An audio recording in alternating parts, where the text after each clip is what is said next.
Welcome back to my channel. So, ఇంకా మేము అన్ని గుడులు కూడా తిరిగేసి ఇంటికైతే వచ్చేసాము. సో, ఇంటికొచ్చి చూసాకైతే అస్సలు ఇల్లయితే ఎలా ఉందంటే మొత్తం పొట్లన్నీ కూడా పట్టేసింది.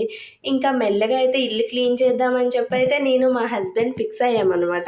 ఇంకా మా హస్బెండ్ అయితే చీపురుతో దులిపేస్తుంటే నేనైతే ఒక్కొక్కటి తీసి క్లాత్‌తో తుడిచేసి అక్కడ పెట్టేశాననమాట. ఈ పనంతా అయ్యేసరికి మధ్యాహ్నం అయితే అయిపోయింది. మాకైతే బాగా సరిపోయింది. పనంతా అయిపోయాక మంచిగా తలస్నానాలు చేసేసి తిరుపతి నుంచి ఏమేమి తెచ్చామో అవన్నీ కూడా దేవుడి గదిలో పెట్టేసి మంచిగా దీపం పెట్టేసి అయితే మొక్కేసాము. ఇంకా ప్రసాదాలు అయితే ఎవరెవరికి ఇవ్వాలని చెప్పి మొత్తం కూడా ప్యాక్ చేసేసాము. ఎవరెవరికి ఏమేమి తెచ్చామో అన్నీ కూడా ఇచ్చేసామన్నమాట ఆ రోజే.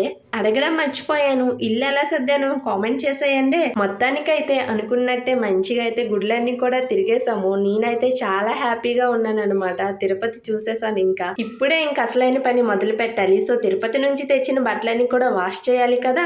ఇంకా నేనైతే మొదలుపెట్టాను. మధ్యాహ్నం వాష్ చేస్తే అసలు ఈవినింగ్ అయిపోయింది. అవన్నీ కూడా ఉతికేసి ఆరేసేసరికి చాలా కష్టమైపోయింది ఆ బట్టలన్నీ ఉతికేసరికి. బట్ ఏం చేస్తాం, మనమే కదా వేసాము. సో, అందుకని చెప్పి మంచిగా వాష్ చేసేసాను. మా హస్బెండ్ కూడా హెల్ప్ చేశారులేండి. అందుకే పని కొంచెం ఈజీగా అయిపోయింది. సో, ఇంక అన్నీ వాష్ చేసేసాక మామిడి పళ్ళు ఉంటే తింటూ కూర్చున్నాను.